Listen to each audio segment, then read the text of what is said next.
Hey, Mike. Yeah. Tell me the story about President IASA Janet Light being absconded with to the base, put under imprisonment in late 2006 or 2007. Well, what happened, Marty, was that in You getting bites? yeah, sometime in late 2006, it became apparent that Janet had become pretty disaffected with DM. Okay. She was upset about his management style and treatment of staff and treatment of her, and she had somehow fallen into disfavor after having been a favorite for a long time because of the amount of money that they dished out to him, etc. Yeah, I mean, when I was around, they made huge salaries. They were always on Fifth Avenue shopping, wherever they're in New York. Yeah, well, that continued for a long time. Yeah.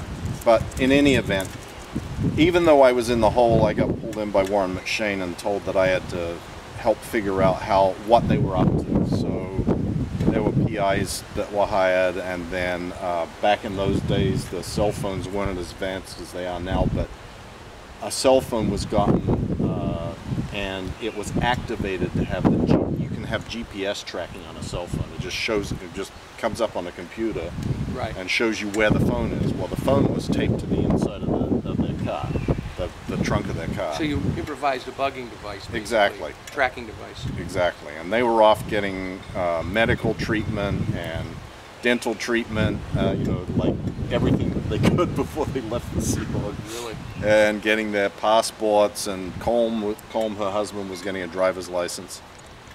And so how did Miscavige react to all this? Hey, what do you got? the wall. Oh, one of those rockfish, huh? Yeah, rockfish. And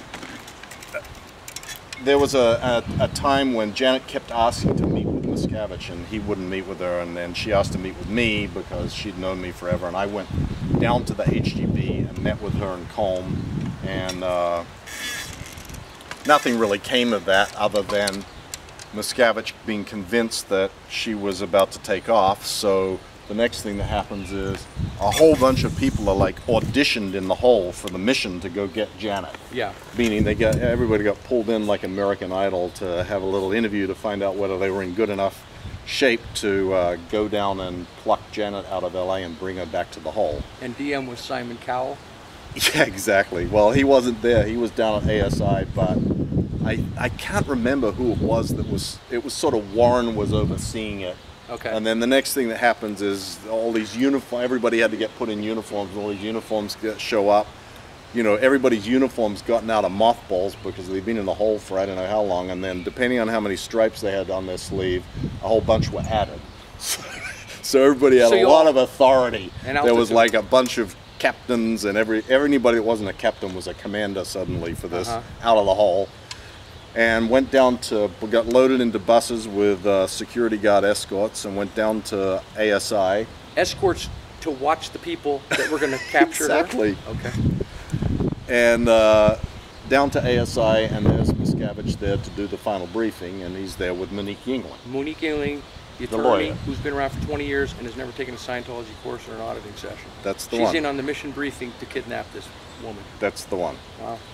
So I guess she wasn't extremely forthcoming with the St. Pete Times and CNN when she said that there's absolutely no illegalities or violence or any of the sort, trafficking or anything like that going on.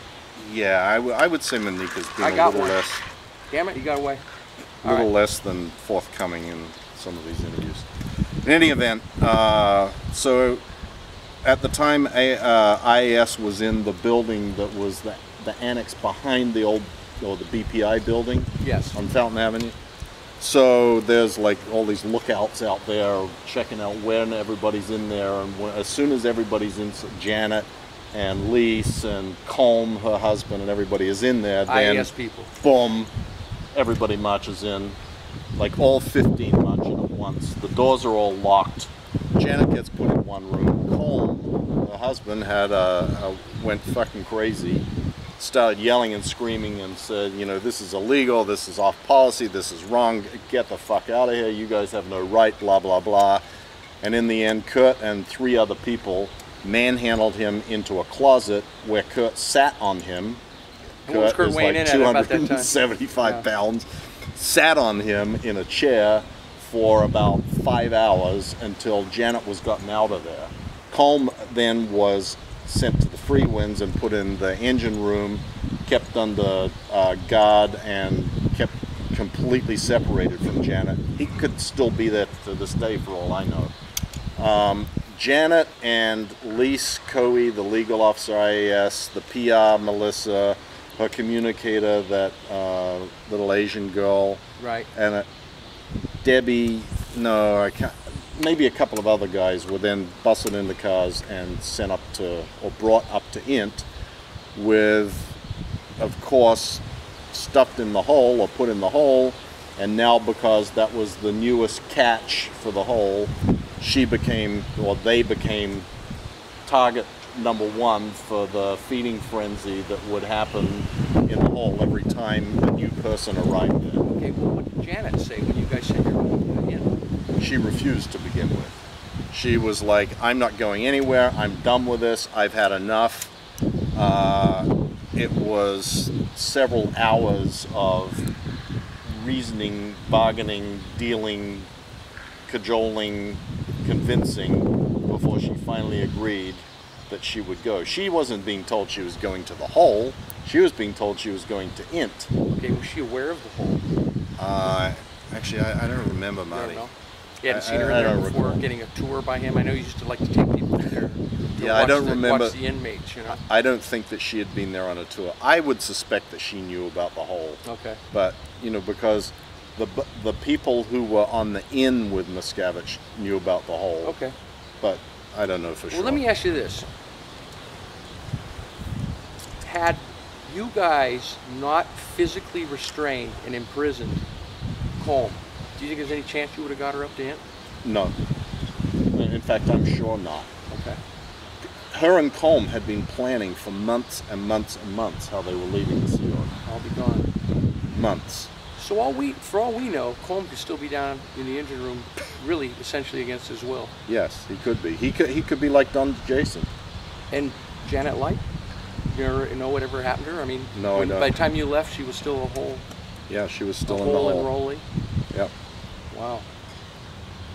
And then what happened was the IAS on the ship got locked down under the control of Mike Napier.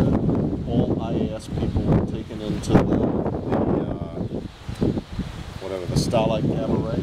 All their phones were taken away. They were put on full-time OW writing. They weren't allowed to communicate with anybody, nothing. And then the sort of all Janet's allies were all then segregated and taken out. Okay. And whoever was left, which wasn't very many people, they then kind of took over the IAS.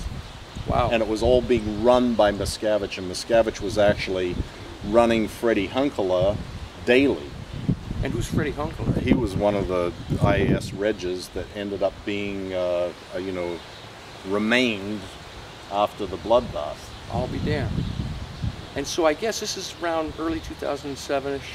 Yeah. So this is really sort of the enablement of the complete hyperdrive psychosis, no holds barred, full scale, everybody can reg, everybody must reg, IAS crush regging. Absolutely, because now the IAS became clearly either with or against Miscavige. If you were against, you were gone. Okay. So it was only the people that were with. So then it became one of his little pet projects. So as his pet project, they could do whatever the fuck they wanted. And not only could they do what they wanted, he was the one that was setting the quotas for them. Wow. Because he wasn't going to have the IAS income go down after he got rid of Janet. Sure. He was going to make it go up. Right. And that was the beginning of these weird deals where the IAS started offering discounts and special incentives for people. Right. Okay. So he's still at it to this day. Absolutely. Unrestrained. Absolutely. All right, I got a bite and a fish. Let's take a break. I actually do have a shit. fish. Oh!